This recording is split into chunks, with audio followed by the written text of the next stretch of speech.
उत्तराखंड की पहाड़ियां परंपराओं से सजी हैं। हर मौसम अपने साथ जीवन की एक नई लय लेकर आता है और हर बदलाव के साथ आता है एक जश्न। ये त्योहार केवल आयोजन नहीं है, ये कुमाऊं की समृद्ध संस्कृति के धागे हैं। पिथौरागढ़ में यह सांस्कृतिक जीवंतता खूबसूरती से चमकती है।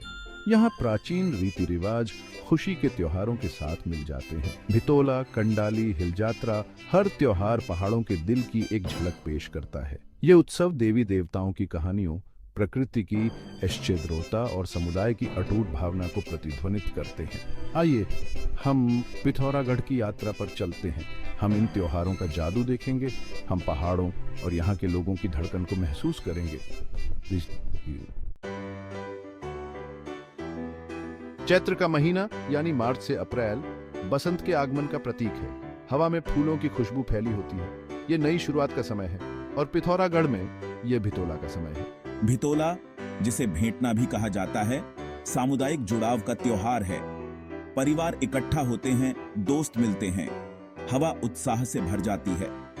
भितोला का मुख्य आकर्षण है खेल या पारंपरिक खेल और गतिविधियां।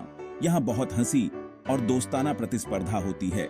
उत्सव के केंद्र में होता है डोला। इस सजे हुए पालकी में ग्राम देवता विराजमान होते हैं। रंगीन छतरियों और मोर पंखों से सजा डोला देखने लायक होता है। लोग अपने सबसे अच्छे कपड़े पहनते हैं। महिलाएं चमकीले रंग की साड़ियां और पारंपरिक आभूषण पहनती हैं। पुरुष पारंपरिक चूड़ीदार कुर्ते और रंगीन पगड़ियां पहनते हैं।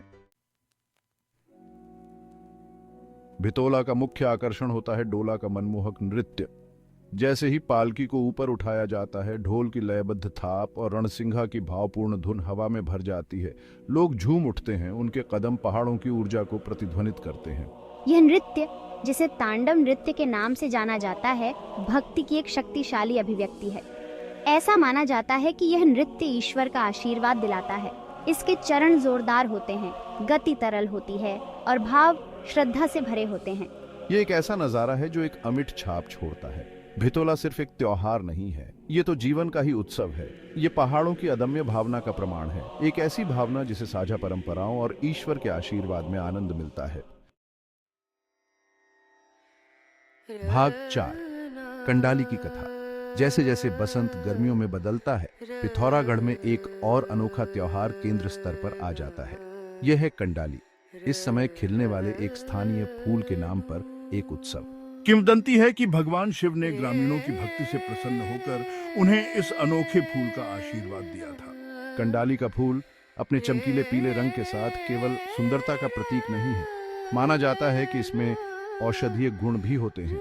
इसका उपयोग एक विशेष पीले चावल बनाने के लिए भी किया जाता है, जिसे त्योहार के दौरान एक स्वादिष्ट व्यंजन माना जाता है।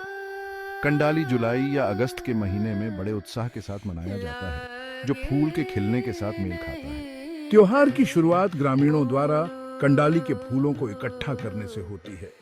फिर इन फूलों को भगवान शिव को अर्पित किया जाता है। चारों ओर धूप की खुशबू और भजनों के उच्चारण से वातावरण महक उठता है। भाग 5, आशीर्वाद का समय।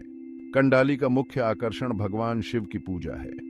भगवान शिव के शिवलिंग को दूध, जल, शहद और दही से स्नान कराया जाता है, जो शुद्धि और उनके आशीर्वाद की कामना का प्रतीक है। इस समारोह के बाद एक सामूहिक भोज का आयोजन किया जाता है, जहां कंडाली के फूलों से बने विशेष पीले चावल का मुख्य स्थान होता है। कंडाली अच्छी फसल के लिए आशीर्वाद मांगने का समय है। यह परिवारों और समुदायों के एक साथ आने का समय है। यह प्रकृति की ऐश्चर्यता का उत्सव है और लोगों और उनके पर्यावरण के बीच गहरे संबंध की याद दिलाता है। भाग 6, पहाड़ों का जश्न। जैसे ही मानसून के बादल छाने लगते हैं, पिथौरागढ़ की पहाड़ियों पर एक और जीवंत त्योहार छा जाता है, हिलजात्रा। यह त्योहार, जो अगस्त या सितंबर में मनाया जाता है, कृषि और पशुचारण जीवन का उत्सव है। यह वह समय होता है जब किसान मानसून की बारिश के लिए धन्यवाद देते हैं और अच्छी फसल के लिए प्रार्थना करते हैं। हिलजात्रा धार्मिक अनुष्ठानों और सांस्कृतिक प्रदर्शनों का एक अनूठा मिश्रण है। त्योहार जुलूसों, लोक नृत्यों और संगीत से भरा होता है। पुरुष पारंपरिक वेशभूषा धारण करते हैं और महाभारत के दृश्यों का अभिनय करते हैं, जो समारोहों में एक नाटकीय रंग जोड़ते हैं। ये त्योहार प्रत्येक अपने आप में अनोखे पिथौरागढ़ की समृद्ध सांस्कृतिक विरासत के प्रमाण हैं। वे लोगों की गहरी जड़ों वाली मान्यताओं, प्रकृति से उनके जुड़ाव और समुदाय की उनकी मजबूत भावना को दर्शाते हैं। ये उत्सव केवल रीति रिवाजों और प्रदर्शनों के बारे में नहीं है। ये परंपराओं को जीवित रखने, उन्हें अगली पीढ़ी तक पहुंचाने के बारे में है।